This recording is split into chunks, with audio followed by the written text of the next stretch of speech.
Bonjour à tous, je suis Kevin Gall, ministère prophétique. Nous sommes le 4 mai 2021, il est 19h50. J'étais en prière et en méditation cet après-midi et j'ai reçu du Seigneur une autre compréhension, une autre interprétation des passages que j'ai cités dans mes dernières vidéos pour avertir. Je voulais parler de Joël chapitre 2 verset 31. Le soleil se changera en ténèbres et la lune en sang avant l'arrivée du jour de l'Éternel, de ce jour grand et terrible. Nous retrouvons exactement ce même verset, cette même prophétie dans Actes chapitre 2 verset 20. Le soleil se changera en ténèbres et la lune en sang avant l'arrivée du jour du Seigneur, de ce jour grand et glorieux. Nous retrouvons également cette prophétie en Matthieu 24 verset 29. Aussitôt après ces jours de détresse, le soleil s'obscurcira, la lune ne donnera plus sa lumière.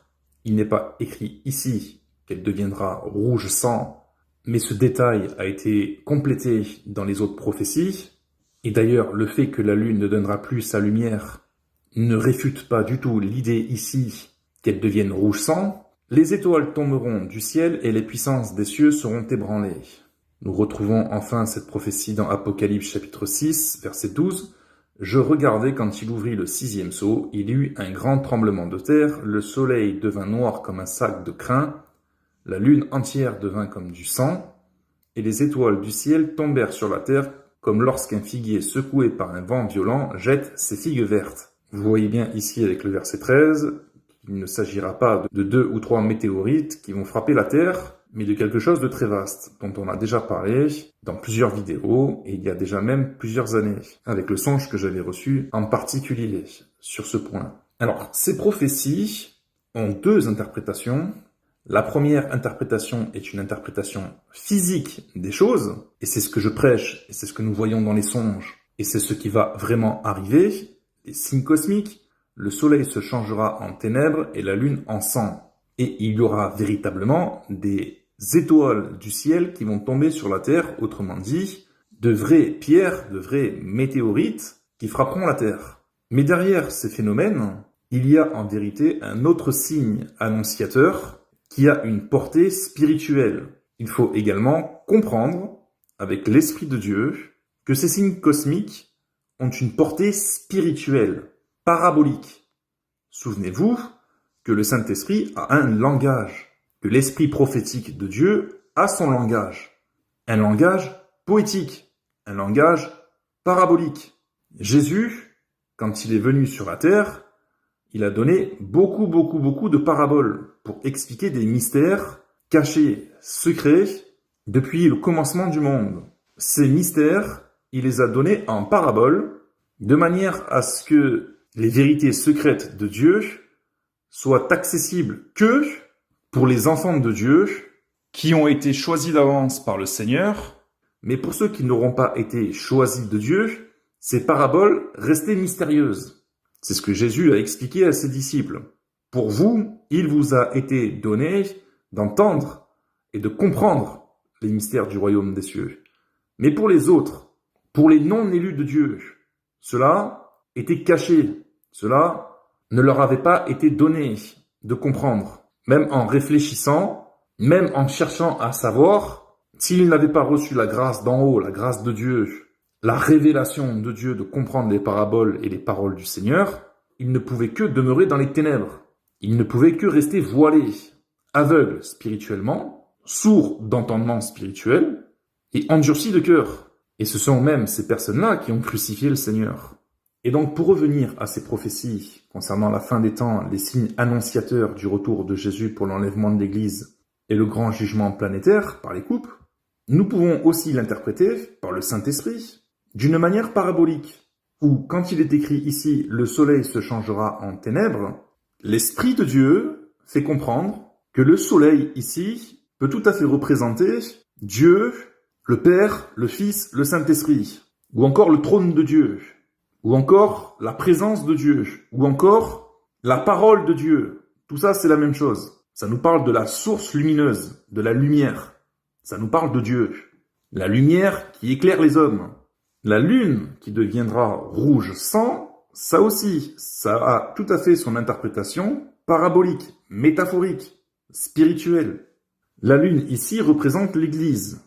Dans un langage spirituel, métaphorique, poétique, parabolique, la lune est censée refléter la lumière du soleil pendant la nuit, pour éclairer les habitants de la terre.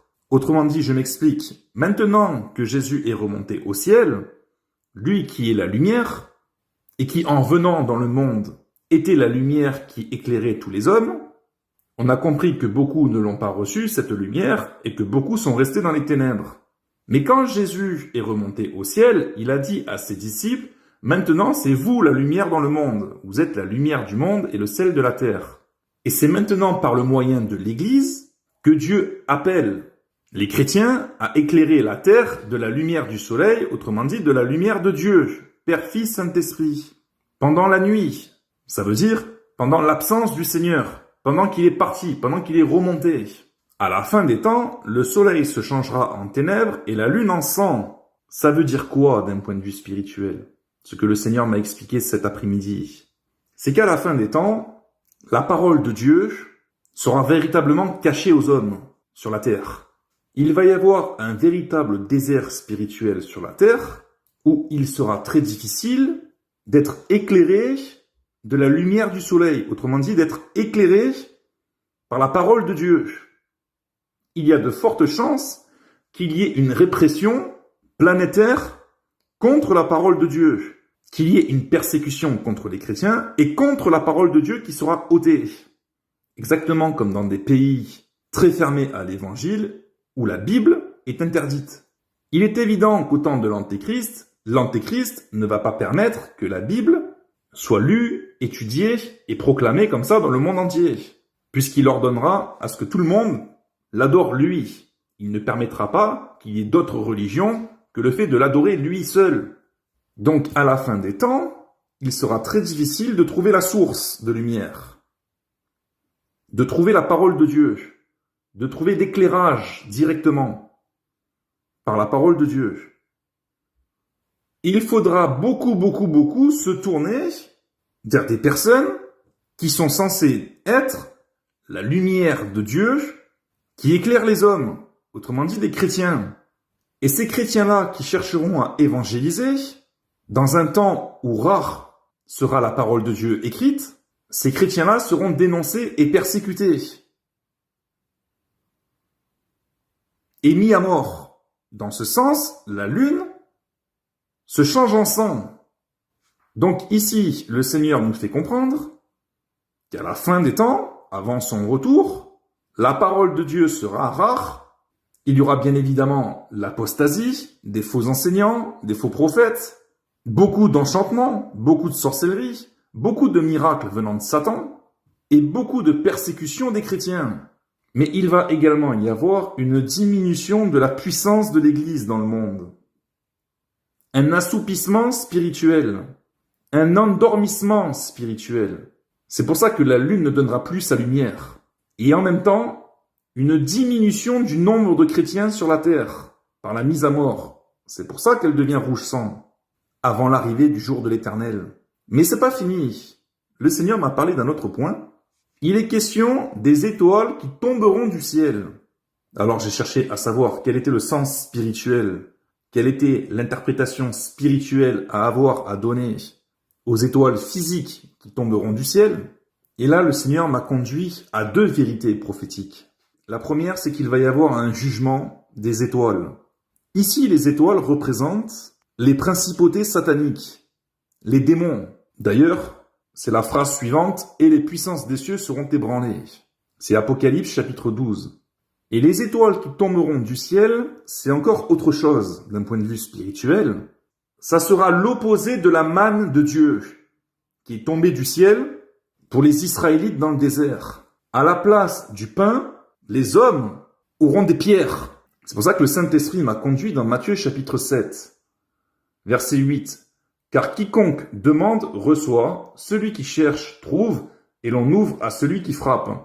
Lequel de vous donnera une pierre à son fils s'il lui demande du pain? Le Seigneur est en train de dire qu'à cette période précise, Dieu n'enverra plus le pain du ciel. Je l'ai dit, la parole de Dieu sera enlevée, sera ôtée, Et à la place de la parole de Dieu, les hommes vont recevoir une autre parole. Ils vont recevoir une pierre venant de Dieu. Verset 10, ou s'il demande un poisson, lui donnera-t-il un serpent? Dieu fait la relation entre le pain et le poisson, qui l'oppose avec la pierre et le serpent. Dieu est en train d'annoncer qu'il y aura également, pendant cette période, une grande séduction par le mensonge, venant des démons et venant de Satan lui-même, et que ces pierres, qui seront mangées par les hommes, causeront la mort, car le serpent aussi représente ici le mensonge. Dieu dit qu'il envoie sur la terre une puissance terrible, d'égarement spirituel, pour tous ceux qui n'auront pas obéi à l'évangile de Dieu lorsque le Seigneur reviendra. Mais j'ai encore perçu une autre interprétation également spirituelle sur ce passage. Il est question ici de la chute, non pas que des démons, mais également de ministères dits chrétiens qui seront renversés et qui seront laissés sur la terre au moment de l'enlèvement de l'Église. Car les étoiles représentent aussi ces astres brillants dont a parlé l'apôtre Paul, qui sont les croyants. Chacun a son éclat devant Dieu, en fonction de son niveau de piété et de sainteté. Mais comme a dit Jude, certains sont des astres errants, sans lumière, auxquels l'obscurité des ténèbres est réservée pour l'éternité. Dieu les précipitera, spirituellement, j'entends, et ils connaîtront le même jugement que celui de Satan et des démons, auquel est réservé les ténèbres pour l'éternité. Souvenez-vous de Ésaïe qui a écrit, chapitre 14, verset 12, « Te voilà tombé du ciel, astre brillant, fils de l'aurore, tu es abattu à terre, toi le vainqueur des nations. » Voici ce que révèle le Saint-Esprit dans un langage parabolique. Je résume. À la fin des temps, la parole de Dieu sera très difficile à trouver, à lire et à entendre. Il va y avoir un grand désert spirituel à cause de l'apostasie et à cause de l'antéchrist, qui ne permettra pas que la parole de Dieu soit propagée et annoncée. Et pendant cette période, il va y avoir l'Église qui sera persécutée et mise à mort. C'est la fameuse grande tribulation. Ces choses commenceront à arriver avant l'enlèvement de l'Église, avant l'arrivée du jour de l'Éternel, de ce jour grand et terrible. Les puissances des cieux seront ébranlées et les démons seront précipités sur la terre. Et avec eux sera une grande puissance d'égarement et de séduction. Les hommes les suivront, les hommes croiront en leurs mensonges et ils recevront la mort. Puisque Dieu ne se trouvera plus, ils se tourneront vers les démons et ils ne pourront que se tourner vers les démons, car le Seigneur ne se trouvera plus. Matthieu chapitre 25 verset 5. Comme l'époux tardait, toutes s'assoupirent et s'endormirent. C'est ce que je vous disais, que la lune ne donnera plus sa lumière, et que pendant la grande tribulation, quand elle sera mise à mort, et que son sang coulera, le peu de chrétiens qui restera en vie sur cette terre pendant cette période, s'assoupira également. Beaucoup de personnes vont trouver le temps long pour que le Seigneur puisse intervenir et arrêter ce massacre planétaire contre l'Église. Les hommes crieront vers Dieu. « Seigneur, que fais-tu? Quand reviendras-tu? Ne vois-tu pas que nous périssons ?» Exactement comme ont dit les disciples dans la barque, quand la vague les avait submergés et qu'elle remplissait la barque et qu'il commençait à couler. Au milieu de la nuit, il n'y a plus de soleil, la lune ne donne plus sa lumière, elle devient rouge sang. Au milieu de la nuit, on criera, le ciel criera, voici l'époux, allez à sa rencontre. Toutes ces vierges se réveillèrent et préparèrent leurs lampes. Toutes ces vierges, les sages et les folles. Il y aura une telle puissance de ténèbres que même les vierges sages s'assoupiront et s'endormiront. La force de l'Église sera brisée pendant cette période. Même les plus sages seront très fortement éprouvés, mais elles tiendront quand même bon. Les survivants qui auront été marqués par le sceau de Dieu seront sauvés. Mais pour les autres, le ciel sera fermé. Et dans ce sens, ceux qui resteront sur la terre seront jugés par le Seigneur, avec Satan et les démons, perdus pour toujours dans les ténèbres et le feu éternel. Ce message est exactement le même message que je donne depuis des jours et des jours où le Saint-Esprit me pousse à rabâcher les mêmes choses. Et enfin, j'ai un autre message à donner. c'est que je vous exhorte, par la puissance du Saint-Esprit, à vous tourner maintenant vers le soleil, pendant qu'il existe. Je suis pas en train de vous parler du soleil physique, qui vous brûle la peau. Je suis en train de vous parler du soleil spirituel, de Dieu, Père, Fils, Saint-Esprit, du trône de Dieu, pendant qu'il est encore accessible par Jésus-Christ, par le moyen de la croix. La lune ne fait que refléter la lumière du soleil. L'Église ne fait que refléter la lumière de Christ et de Dieu. Si vous voulez avoir la lumière de la vie, tournez vos regards directement vers le soleil, pendant qu'il se fait jour. Car pendant la nuit, autrement dit, pendant les grands temps de détresse apocalyptique, pendant la grande tribulation, vous ne recevrez pas autant de lumière par la lune, qui devient rouge, et qui perd également sa lumière, son reflet du soleil. Ce que je suis en train de vous expliquer est terrible. Je ne sais pas si vous vous rendez compte, je m'exhorte quand je parle. C'est quelque chose d'incroyable. Il me vient des choses, quand je les dis, ça me secoue moi le premier. Il y a la crainte de Dieu qui est là. Jean a dit, je ne suis pas le Christ. Celui qui vient après moi est plus grand et plus puissant que moi. Il a dit, je ne suis pas digne de délier la courroie de ses souliers. Il a fait comprendre à ses disciples de tourner les regards vers l'agneau de Dieu et de le suivre lui. Parce que Jean baptisait d'eau, mais Christ baptisait du Saint-Esprit. Un vrai prophète de Dieu garde ce caractère. Il va dire à ses disciples, ne me regardez pas moi, le prophète.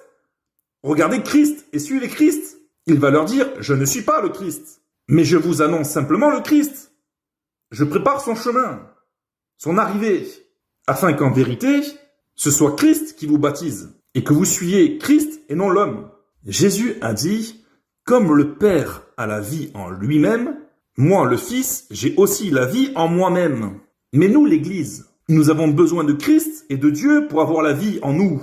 Nous avons besoin de rester attachés au cep, nous qui sommes les sarments. Car sans lui, nous ne pouvons rien faire. Donc, quels que soient les ministères célestes que vous rencontrez sur terre pendant leur pèlerinage terrestre, pendant qu'ils font leur service pour Dieu, sachez que même si vous trouvez qu'ils brillent fortement, ils ne brilleront jamais aussi fortement que le Dieu Tout-Puissant. Et si vous trouvez qu'ils brillent parce qu'ils ont tourné les regards vers le Dieu Tout-Puissant, parce qu'ils ont plongé leur regard vers la parole du Dieu Tout-Puissant, parce que eux-mêmes regardent Dieu, tout comme la lune regarde le soleil, pour éclairer la terre. Est-ce que vous me suivez? C'est Dieu, et Dieu seul. C'est lui qui a la vie en lui-même, et il la donne à qui il veut. Ne suivez jamais les hommes, suivez Dieu par Jésus-Christ, notre Seigneur. Amen.